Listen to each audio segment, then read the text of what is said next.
chamo Januário Jaime dos Santos. Sou filho de Jaime dos Santos Cunha, foi um homem com alguma preponderância aqui na Gabela e no Amui, essencialmente, que meu pai é daqui do Longué, e de Silvana Francisco dos Santos. Meus pais eram casados, já ambos falecidos. Meu pai foi morto em 61, no âmbito da luta de libertação nacional. Nasci no bairro da Aricanga, aqui na Gabela, onde os meus pais tinham a sua residência, em 23 de novembro de 1951. O nome Quilengues adveio, digamos assim, dos atributos que, na altura da independência nacional, toda a gente não usava nome próprio. Era preciso, de facto, ter cognomes ou alcunhas para não ser identificado como tal. E no meu caso, quando foi da aproximação da independência nacional, era um orador natural, falava muito e bem. É preciso distinguir isso, falava muito e bem a favor, que concerne a mobilização das populações. E então foi mesmo também o Mário Amo, que batalhamos juntos, que então eu tinha o atributo de Diquilengues. Diquilengues significa falar muito e bem. Mas com o tempo, o andar do tempo, junto das populações, Diquilengues era muito pesado. E o Mário Ambaté que me atribuiu esse nome de Quilengues. Então passou-se, quando fôssemos aos comícios, mobilizar as populações, passou-se a dizer Quilengues. E ficou até hoje. Ficou Quilengues. Diz que seu pai morre em 1961, naquele cenário, pronto. Sim. Mas em que circunstâncias é que morre? Sim, o meu pai morre em 61. Meu pai morreu com 37. Trabalhou aqui com um médico, que se chamava Martins de Almeida, que esse branco foi o pai da família Cassessa, médico também, que esteve nas matas, e do Luís de Almeida, embaixador. E ele trabalhou aqui. Martins de Almeida é quem mandou construir esse palácio do Amui, que depois passou para a administração, para os negócios que haviam na altura. Era dono disto tudo com café, naquela altura isto era tudo mata. E os filhos do Martins de Almeida fizeram o ensino básico aqui na Gabela e depois seguiram para Luanda, onde havia o liceu, para continuar estudos, filhos de brancos, né? Naquela altura, acho que foi isso que se passou, eles aperceberam-se da luta de libertação nacional. E, portanto, enquadraram-se lá no grande movimento que nasceu em Luanda, digamos assim, para libertar Angola. O Dr. Martins de Almeida, médico de grande influência aqui na Gabela, na altura, ficou doente e quando ele achou que já não conseguia continuar aqui, não quis deixar isto sem um enfermeiro capacitado. Então mandou o meu pai tirar o curso de enfermeiro. Quando meu pai acabou o curso, voltou para a Gabela e praticamente ficou com as estruturas todas do Dr. Martins de Almeida. E foi assim que o meu pai, nessa relação de crescimento e da sua vida pessoal, como trabalhava com o Dr. Martins de Almeida, naturalmente a relação com os filhos do Dr. de Almeida foi de proximidade. Para se eles se tornaram revolucionários contra o regime português, essa é uma das facetas que o meu pai pagou também com a própria vida, porque estava em ligação com eles.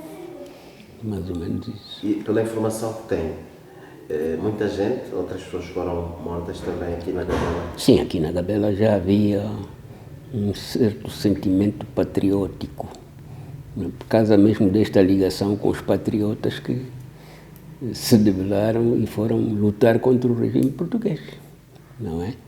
E então o meu pai é uma dessas figuras que ficou nessa situação e muitos tantos outros que na clandestinidade, né, ofereceram a sua própria vida pela libertação do país. A informação que tem, qual foi o destino dos corpos? destas pessoas mortas em 61 na Gabela? Em 61 todos foram enterrados aí no campo da aviação, aí na Donga, onde foi aberta uma vala comum. E sempre que matassem as pessoas, os negros, opa, negros e não negros, houveram muitos brancos também que estavam do nosso lado. Quando digo nosso lado, do lado africano. Mas a incidência foi mesmo sobre os negros, por exemplo, dada a grande influência que meu pai tinha. No dia, na véspera da sua morte, ainda foram nos buscar para ir ver o pai na cadeia. Afinal, era o último dia. A autoridade, mesmo aqui portuguesa, na ocasião, mandaram-nos chamar lá de casa. Foram lá até nos apanhar. Viemos para a cadeia e encontramos o pai a verter sangue nas costas. Nessa noite ele tinha levado uma porrada que não era brincadeira nenhuma. A minha mãe trouxe a comida, o leite, as coisas que meu pai já tinha uma vida mais ou menos razoável. Ele disse, olha, eu vou morrer. Esta noite levei tanta pancada que nem sei se aguento mais 24 horas. Afinal, aquele dia mesmo era o último dia dele. Mandaram-nos para casa outra vez e naquele tempo, quando se ouvia dizer que o fulano foi transferido para Luanda, quer dizer que já tinha sido morto. Aqui mesmo nessa cadeia do Ambu. Tem várias, tem primeiro andar, tem lá o sítio da chacina, ainda está lá sangue até hoje, marcado na pedra. E muita gente, portanto, nessa altura? Sim, muita gente. Consegue citar algumas pessoas? Sim, o caso do pai do Totó, também foi morto nessa altura. O senhor Martins, que é o pai da Xindinha. Eu tive o meu padrinho, Carlos Alfredo Quicapa, também um indivíduo que era agrimensor, preto. Quer dizer, eram especialidades já muito raras. Se houvesse um preto com aquela especialidade, como o caso do meu pai, era o único enfermeiro com diploma. Havia muitos enfermeiros, mas com carteira. Era o único aqui na Gabela naquela altura. Esse preto também, o Alfredo Carlos, era o único agrimensor que estava aqui. O agrimensor o que é? O que faz? É topógrafo. Fazer medições, fazendas, estradas e não sei o quê. E era a única pessoa negra que na altura tinha especialidade? Negro era o único negro que estava aqui na Gabela. Depois vieram mais através da Câmara Municipal, brancos, mas naquela altura, negro era o único que estava aqui na Gabela. Havia, assim, profissões muito fidelizadas, o caso do relojoeiro, o senhor Xavier, era o único negro que consertava relógios. Os relógios aqui eram todos aqueles cheios de muitos objetos. Para ser relojoeiro aqui naquela altura era uma grande coisa. Já havia um negro que se dedicava nesta profissão? Sim, sim, sim. Muito Não, nesse aspecto, profissionalmente, de facto, a cultura que nos era incumbida, cada cidadão, cada pessoa ao crescer tinha que ter uma profissão, ou sapateiro, ou pedreiro, ou carpinteiro, ou que tens que fazer alguma coisa.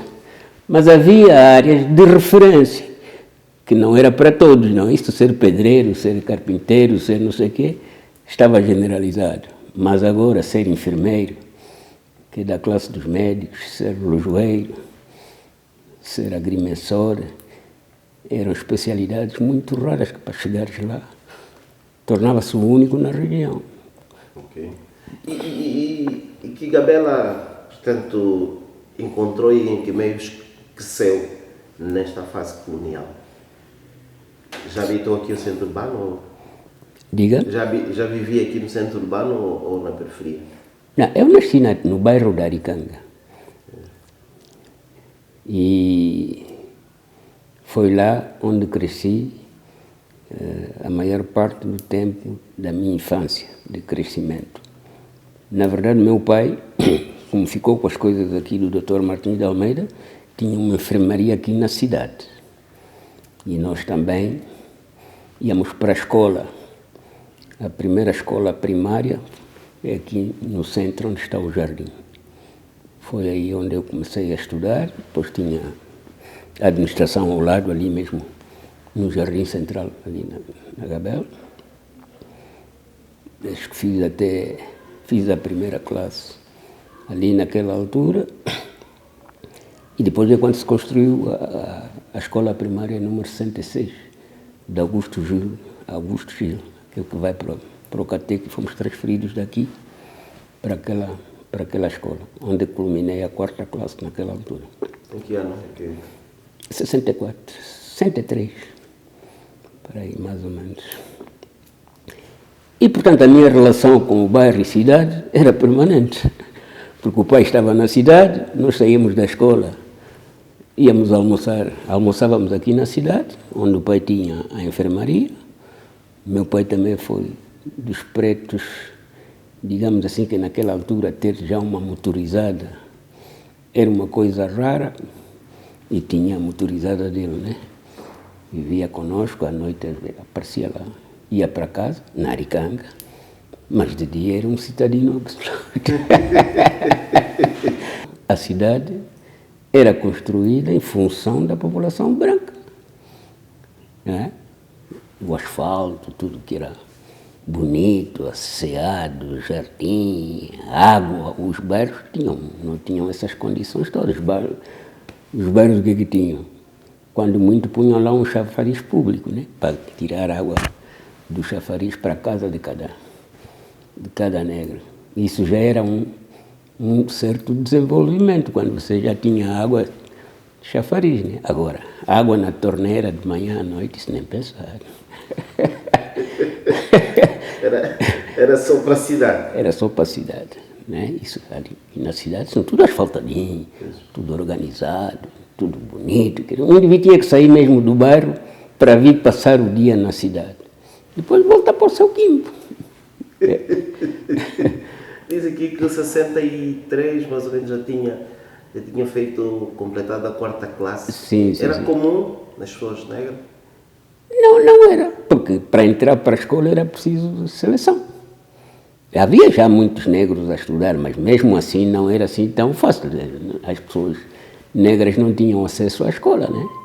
Tinham o crescimento que permitia e depois trabalho. Não sei se chamaria isso trabalho forçado ou não, mas a base era a profissão que te dava. Que você tinha que ser ou carpinteiro, ou pedreiro, ou não sei o quê. Isso ali não havia hipótese. Mas acesso massivo como temos hoje, isso não era possível. E estudou com muitos angolanos também? Sim, muitos mesmo. Já havia uma certa ascensão do tal negro assimilado, não é? Eles faziam a divisão, né? Para promover os negros. Porque naquela altura o que eles mais precisavam era ensinar os negros até a 4ª classe, para servir de base para o trabalho deles. Se não soubesse ler, alguém para ler, escrever, apontar, não havia mão de obra, digamos assim, dos portugueses ou dos colonos para, digamos, preencher as vagas todas. Havia muitas empresas agrícolas, como a Cadá, o Maricunho, o Marco Seixas, aqui na região do Ambuim, e não só, porque a Cadá era extensivo até Dondo, Mocendo, outros lados todos. Então a formação era dada até aquele nível para permitir que o quadro administrativo dessas empresas fosse atendido já por uma certa classe que ia tendo essa extensão. E o maior concentrado populacional em termos de bairros onde habitavam as pessoas negras, quais eram os bairros mais famosos na altura? Aqui, havia esse bairro mesmo aqui ao lado, o Catete, que depois se desenvolveu para semi-urbano, que é a estrutura que está ali, este que vai dali para lá, que tudo parou, né, com a nossa independência nacional. Já só os assimilados é que vinham para aqui. Já tinham acesso à renda resolúvel. Quando estás a ser promovido, estás a vir num bairro desse, você já subiu de categoria. Né? Era uma exceção de categoria. Exato. Aricanga é uma área extensiva, bastante grande, que é onde se concentrava também muita gente. Mas o bairro mais, digamos assim, visível em relação aos negros era o Quinjumburo. Ali toda a intelectualidade negra estava ali, os revolucionários e os contra, porque ali havia tudo, né? Havia lá muitos bufos que iam queixar a pilha que aqueles está a lutar contra, né? Porque ali no Quinjumburo morreu muita gente. Também aqueles que lutavam a favor da libertação nacional, e um dos grandes problemas sérios que eu vi e assisti era como fazer a clandestinidade para lutar contra. Se te apanham, você no dia seguinte. Não podia escapar ou ter alguma fuga de informação. Exato. Mas o MPLA, digo MPLA porque foi com o MPLA que eu vi tudo isto, né? Não vi com outros movimentos. O MPLA tinha um sistema de clandestinidade altamente rigoroso. Você só via essa pessoa que vem ter contigo uma vez. Ele nunca mais voltava. Vai vir outro depois para te dizer, epá, naquele dia não esteve aqui um sujeito, esteve. Então, você está a lutar para esse lado ou luta para esse lado? E aquilo é que nos entrava na consciência, e então tinhas que perfilar do lado da clandestinidade, fazer as coisas sem abrir a boca. Mas conheciam-se diretamente, pá. Uns poucos. Mas não foi fácil.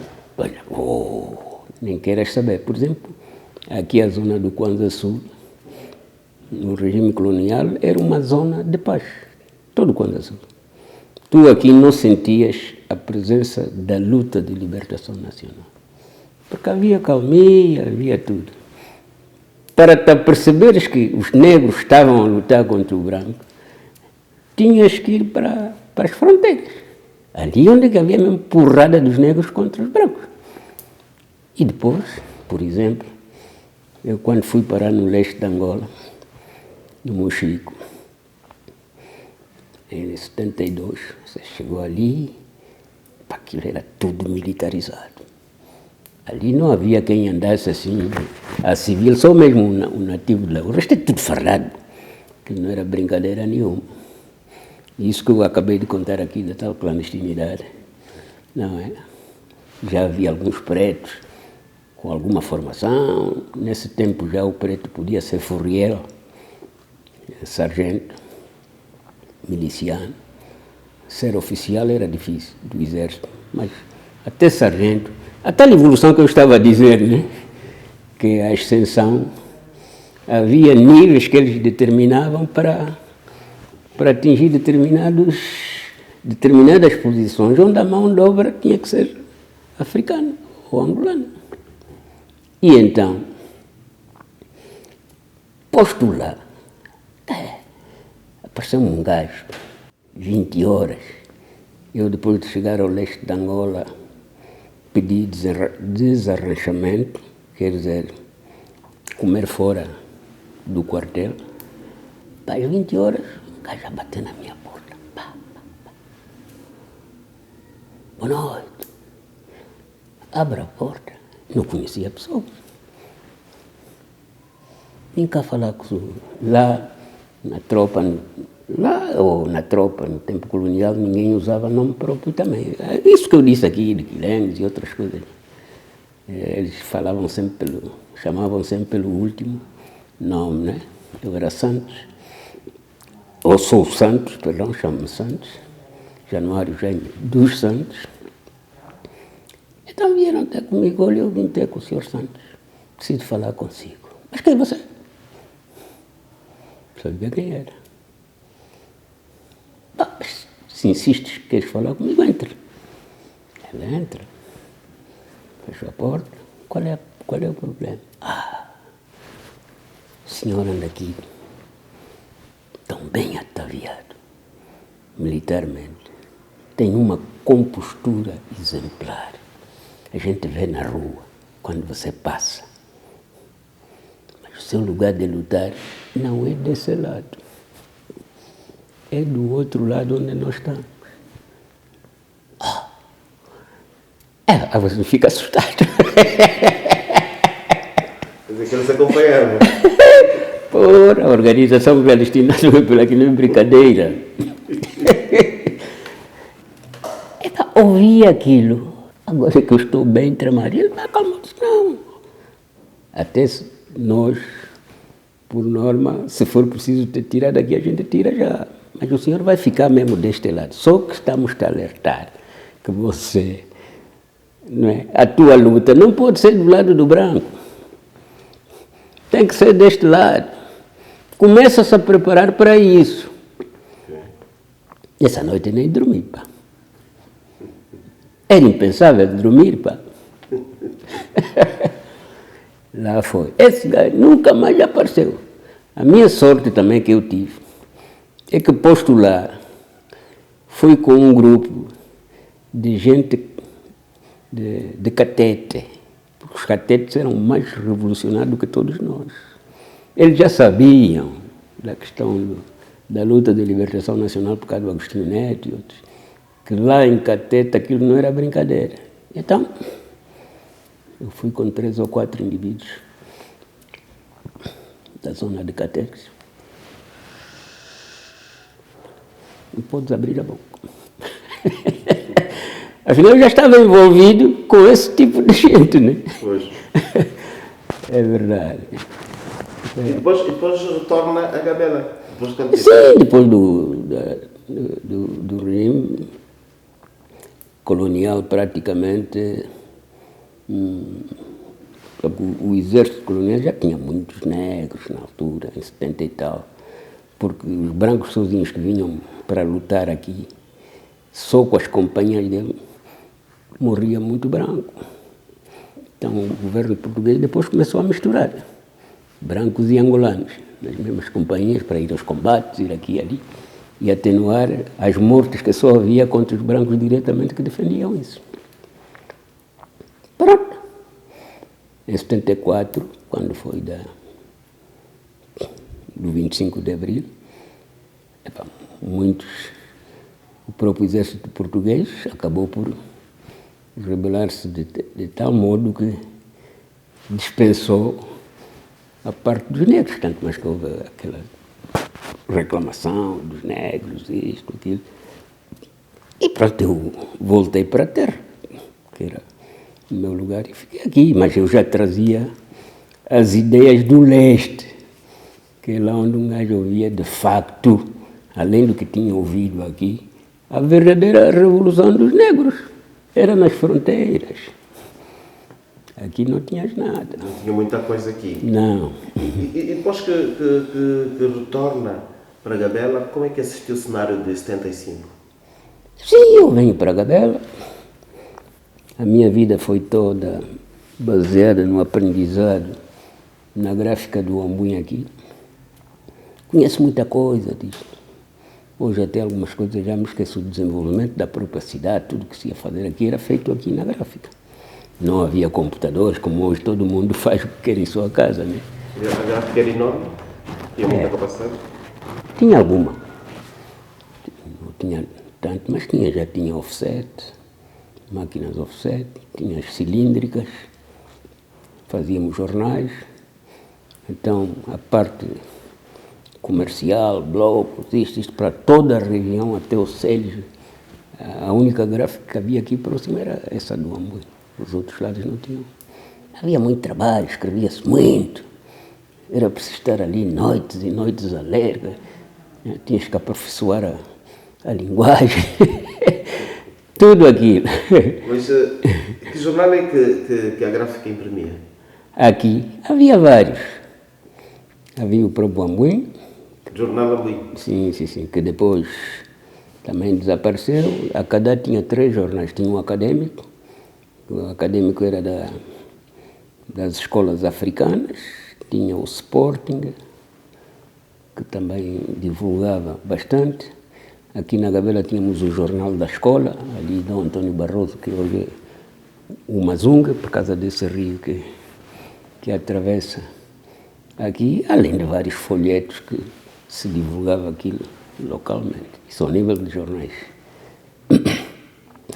A outros níveis é tudo que se fazia aqui, blocos, comerciantes, agricultores e todas estas coisas, tudo papéis feitos aí na gráfica do Amor. E aprendia-se muito. Era de um empresário ou pertencia ao colono? Não, era de um cidadão branco. Porque gráfica já é uma esfera que não é qualquer pessoa que apanha esta área da escrita. Isso é sempre um bocado, naquela altura era um bocado mais raro. E fala-nos um pouco deste jornal Amboim, como é que era? É um jornal normal, tipo, ela dobrava, tinha as guilhotinas que cortavam, mas era mais no sentido do 1 a 4, né? Aberto. Falava sobre os factos que decorriam aqui no Amboim, o Ara da Gabela, que era o clube que congregava pretos e brancos, não é? Por isso é que aqui na Gabela haviam clubes filiados nos clubes portugueses, Benfica, Sport, mas a Câmara Municipal da Gabela naquela altura decidiu não enveredar por essa via. Criar a Associação Recreativa do Amboim, quer dizer, sem ligações com outras esferas, embora o Ara da Gabela tinha o sinal, como é que se chama, da Cruz de Cristo, que era o Belenenses, em Portugal. Mas vinculativamente não havia quase nada com os vários clubes que havia na altura, o Benfica do Sul, o Benfica de onde. Aqui o Ara era mesmo uma estrutura exclusivamente do Amboim. E toda a gente contribuía, particularmente os fazendeiros, os ricos, punham ali para... Por isso é que o Ara chegou a atingir um nível bastante elevado, porque era obrigatório contribuir ali, entre aspas, para o Ara da Gabela. Era obrigatório. Obrigatório. Pois, como é que assiste então o 75? Eu assisto o 75 já aqui na Gabela, depois fui trabalhar para cada. Quando cheguei, já trazia o espírito revolucionário do leste da Angola. Trazia já o MPLA em cima das costas do indivíduo. Foi um período de transformações revolucionárias muito grande, né? A luta pela libertação nacional não foi pouca coisa. Ali ingresso diretamente, porque já trazia a minha carteira do MPLA a partir do leste da Angola. Mas a independência ocorreu quando eu estava mesmo na Cadá. Integrei, fiz parte do comitê de zona aqui do Amboim. Sabe que a Gabela foi o primeiro local onde o MPLA se instalou aqui no Kwanza Sul.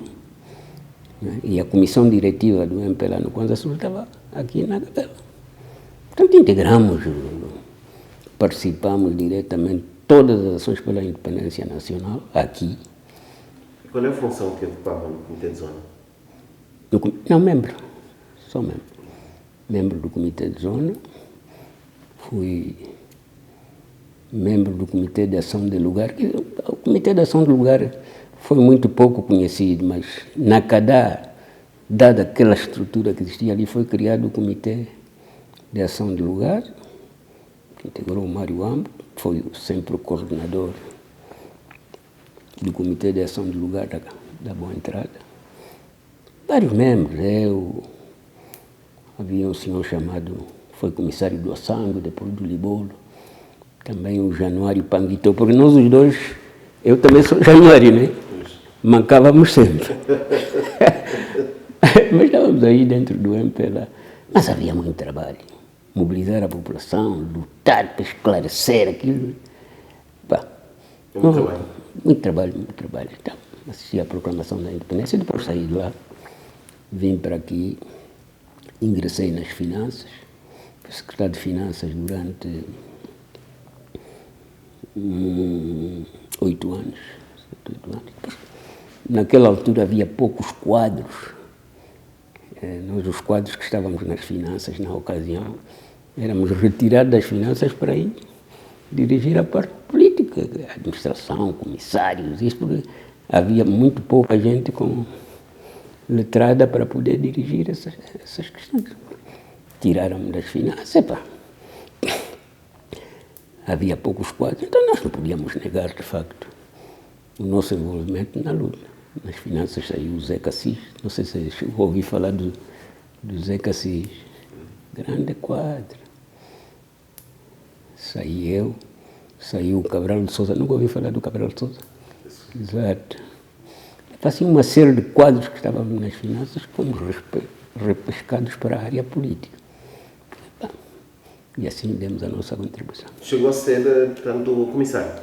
Quer dizer, na altura, quando houve a alteração do quadro da administração municipal, da administração do Estado, o termo correto será esse, no tempo colonial, nos conselhos, que são hoje os municípios, havia duas entidades.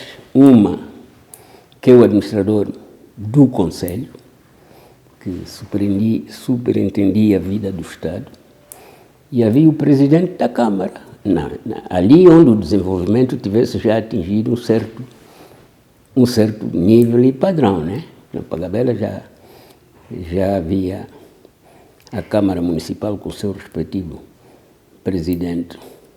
Nós, os negros, éramos poucos que sabíamos que o nível do desenvolvimento econômico e social dos conselhos, que são hoje os municípios, também havia a estrutura partidária de Salazar, que se chamava Ação Nacional Popular.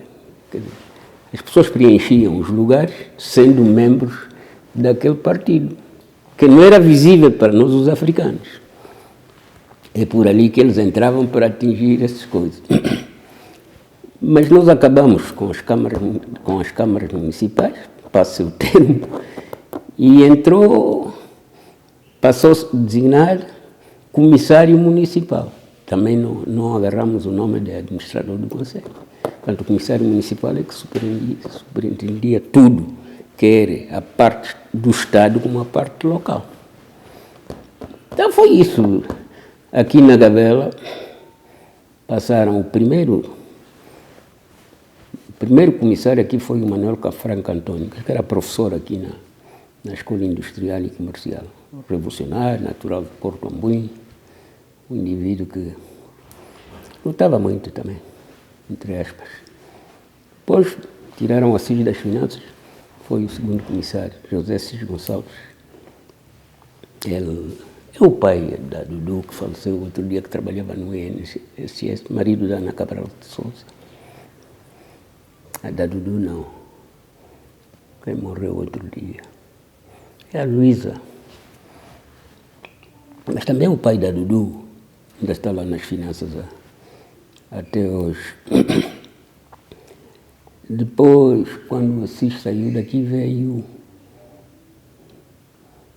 o Tuneca, Antônio José Rodrigues, que também tinha sido comissário na Quilene, isso ainda no tempo do Armando Dembo. Esses revolucionários que diziam que eram deuses, ser membro do Comitê Central do MPLA, estar presente ali. Você estava a ver um gajo todo poderoso, né? Depois do Antônio José Rodrigues veio o Bernardo Martins, que também morreu o ano passado. Foi dos assuntos sociais, quando deixou a função de vice-governador, ele foi vice-governador do Guandaçu, Bernardo Martins. Passaram ali, eu fui o 7º comissário, com essa patente, essa função de comissário. E o último, depois eliminaram a função de patente, mas aquilo foi só transição, né? Deixou de ser comissário, passou-se a designar administrador. Portanto, eu tenho este privilégio de ter sido o último comissário na Gabela e o primeiro administrador já com essa função, aqui na Gabela. Isso em que ano? Isso em 89, 90. 89, 90. Sim. Pois. As grandes transformações ocorreram no Congresso de 1990 do MPLA. É quando se decidiu mudar o cariz político. Tudo aquilo que o MPLA era marxista, leninista, tudo aquilo Passamos para a economia de mercado, isto, aquilo. A sua aplicação levou sempre algum tempo, depois das eleições de 92, mas lá fomos aguentando. Pois. Ticlins, trabalhou na CADA em que área especificamente? Na CADA trabalhei em 75, 76. Depois surgiram outras oportunidades. E o que é que fazia na CADA? Eu estava na secção comercial da CADA. Tudo que a CADA produzia para venda, óleo de palma, não sei o quê, os cafés, aquilo tudo passava pela secção comercial. Eu era o segundo homem, porque na CADA a maior parte dos europeus foram-se embora. Tinha ficado um chamado Leitão, trabalhava diretamente com o Leitão. Era o segundo homem, né, nessa área, até que saí de lá. Ok. Fala-se num sistema quase que de segregação racial que existiu na CADA, onde o setor produtivo era estratificado e o nativo às vezes até negligenciado por causa da cor da pele. Sim. Na CADA era muito mais visível que aqui na Gabela. Em todo sítio, praticamente, esta segregação se manifestava. Havia sítios, ainda quando eu cresci, que o negro não podia botar lá o pé, né? Aquilo era mesmo só para brancos. Mas Como quais sítios, por exemplo, aqui? Como quais sítios, por exemplo, aqui? Aqui não era assim muito visível diretamente, por exemplo, no caso da Gabela ou noutras cidades mesmo. Mas era visível que a cidade era dos brancos e os bairros eram dos pretos. Você podia estar aqui na cidade, passava o dia, vai ao bar, come, fazia isso. Mas tudo isso fruto da luta de libertação nacional. Isto não veio por acaso. A questão da ascensão dos negros para atenuar a carga que havia na altura da separação entre brancos e negros, a luta de libertação nacional fez com que os negros fossem promovidos, dando outras oportunidades para, no meu entendimento, baixar a carga da separação. E por isso os negros foram ascendendo, como disse há bocado, primeiro a quarta classe, depois o 12º ano, depois até o 5º ano, para preencher as vagas que eles precisavam de preencher, mas que não havia mão de obra qualificada. E, portanto, foram promovidos os negros. Um ou outro negro já podia vir viver na cidade, alugando uma casa, mas a maioria fica tudo lá no bairro. Você vem à cidade, come, bebe, participa. Mas à noite estás aí para o teu quimo, né? Na CADA isso era muito mais visível, tanto mais que, se fores a CADA, vês a entrada ali, é a zona da elite da CADA, porque as casas dizem tudo ali, mas depois vês lá, assim, um bocado embaixo, aquelas casas dos bairros pequenitas, onde o homem, a mulher e os filhos estão no mesmo quarto, né? Portanto, esta segregação sempre existiu. Pois, fala-se também aqui na existência de um hotel famoso que se chamou Hotel Guaraná, cuja história, alguma narrativa no processo de resistência. O Hotel Guaraná é esse mesmo que está aqui, vê-se daqui. Está fechado. Vê-se daqui era. Aquilo era da senhora chamada Virgínia. Os pretos assimilados, muita gente. Naquele tempo havia muito terno. O terno da comida, quando não se ia lá, porque os negros nem sempre podiam entrar lá, os assimilados mandavam buscar a comida no terno. Por exemplo, meu pai também é um desses que a comida vinha do Hotel Guaraná. Comíamos todos, muitas vezes. Mas é dentro dessas unidades, digamos assim, onde muitos pretos depois apareciam com a sua contraofensiva da clandestinidade. Dizem que desde que deixou de funcionar já nunca mais voltou a renascer, então. Sim, é verdade. Isso ainda funcionou até a independência nacional, um pouco mais à frente, mas os brancos foram todos embora. Nós depois transformamos isso, ainda no meu tempo, como administrador, transformamos isso num lar de apoio às pessoas que, devido à guerra, vieram parar aqui na Gabelos, de Kassonga, isto aqui, não tinham, estavam a fugir de guerra e nós não podíamos de maneira nenhuma não proteger essas pessoas. Então, quando aquilo perdeu a sua utilidade, ou o seu objeto principal, porque não havia ninguém, né? A revolução também que nós tivemos, assim exigiu que muita coisa fosse extinta, porque nós não tínhamos condições para manter aquilo que pertencia aos colonos, em muitos casos. Por exemplo, a parte comercial rural desapareceu logo, porque o comerciante rural lá do campo foi embora. Como ter lá o peixe para a mesma população. Depois o negócio no campo é totalmente diferente deste aqui, hoje é tudo dinheiro.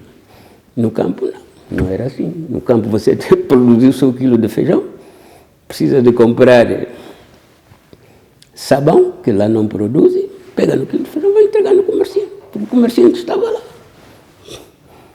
Trocou o feijão por sabão. É moeda na mesma. A negociação no campo é assim, e isso hoje. Estamos com essas dificuldades todas por causa disso, porque não temos o comerciante do campo. E tem que ser os homens do campo a virem para a cidade com os produtos que fazem também para se tornarem comerciantes. Mas o verdadeiro camponês lá, aquele tradicional, ele precisa de tudo lá. E não precisava de ter dinheiro. Ele tem ali os produtos dele que eram anuais. O milho, o feijão, ele produz o suficiente, põe na benção. E só depois, quando tem necessidade de um produto acabado, é que ele vai à loja, o comerciante. Troca o seu produto por aquilo que ele precisa. E volta o petróleo, o sal, por exemplo. Okay. Então, nesta altura, este comerciante tinha um papel fundamental. Se tivermos que olhar para a Gabela do seu tempo, Clenis, em termos de sítios de lazer, o que é que existia? E qual foi, na verdade, o papel que exerceu aqui o cinema? Ou o cine? O cine é assim. O cine na altura, não é só o cine. A evolução de uma determinada localidade pressupunha determinados pressupostos básicos para atingir um determinado nível. Por exemplo, nós hoje estamos a ver que se constroem zonas urbanas de raiz. Começou, põe lá tudo, campo, isto, aquilo. Não. Mas as cidades não se desenvolveram dessa maneira. Era preciso os pressupostos básicos para atingir um determinado nível e chegar a essas categorias. Isso agora eu vou começar um bocado mais atrás. Quando é que começa o desenvolvimento de uma determinada localidade? Era preciso haver 3 comerciantes no mesmo sítio. Que depois se vai desenvolver para a circunscrição, para o posto administrativo, para não sei o quê, para aí fora. No caso da transformação, por exemplo, de posto administrativo, dado desenvolvimento para a cidade, primeiro eram precisos cerca de 3 quilómetros de estrada dentro da vila asfaltada. Porque a evolução para chegar à cidade era exatamente isto. Tinha que se ter um cinema, obrigatoriamente. Porque não havia isso que há, as telas que há hoje em nossas casas. Tinha que se ter uma cerâmica para o desenvolvimento da construção da urba. Hoje em dia faz-se muitos blocos aqui, mas antigamente era mesmo só tijolo. Portanto, tinha que ter esse pressuposto. Eram 5. Este, que eu disse, 3 km de asfalto. Cerâmica, um cinema, um clube recreativo e cultural. Clube recreativo e cultural. Chega aqui na Gabela apareceu o ARA, Associação Recreativa do Amboim. Nos outros lados, o Áculi, Bola e tudo mais, grupo desportivo, o clube desportivo X, clube desportivo da Sela, clube desportivo mesmo Calulo, é clube CRC Calulo, clube recreativo de Calulo, iam mais por essa via. Era preciso um clube onde as pessoas iam se concentrar e tal. Mas o que sustentava tudo isto era a capacidade produtiva da área, que é o que nós hoje praticamente ninguém está a ver a capacidade produtiva de cada área para o desenvolvimento econômico. É que tu tens que atingir determinados níveis e patamares. E era também, no caso da cidade, a abertura da repartição de finanças. Porque quando tu chegas a um determinado nível, a contribuição para o Estado tem que estar lá.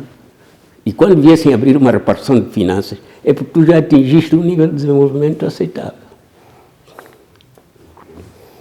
Portanto, a Gabela, não é, no seu desenvolvimento anual, assumia esse tipo de compromisso. Atingir metas.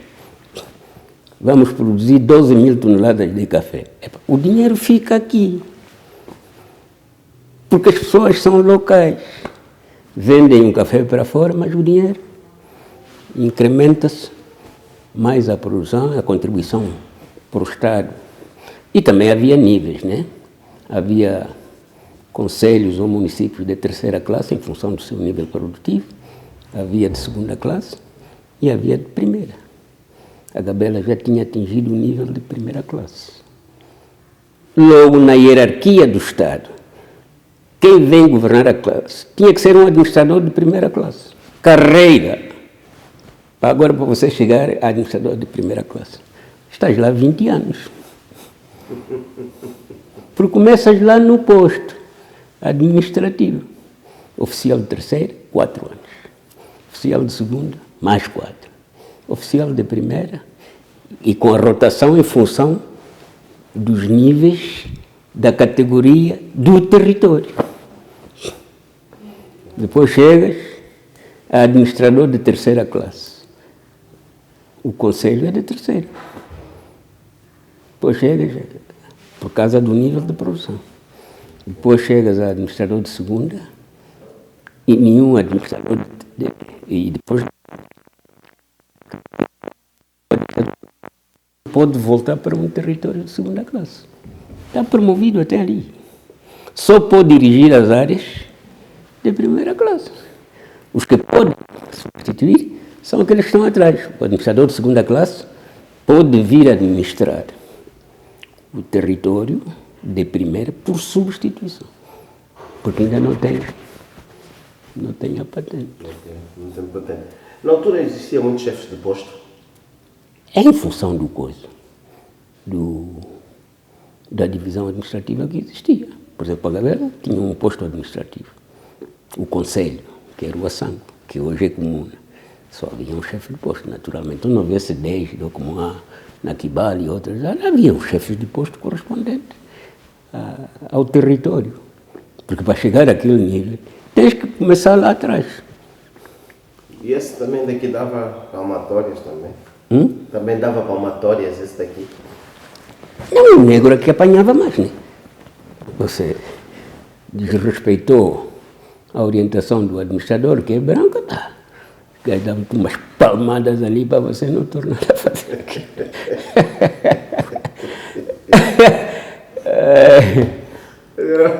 Eram palmatórias decididas pelo chefe de posto? Exato. A mando de quem? Como é que eles chegaram à conclusão que a solução era palmatórias? Havia o problema das estradas, por exemplo. Nós temos agora as estradas bastante destruídas, essas terciárias. Não havia as máquinas que há, não, já na parte final havia. Mas no princípio não havia. Quem tem que ir fazer? Cavar e orientar a reparação das estradas é o administrador do Conselho. Então tinha os sobras.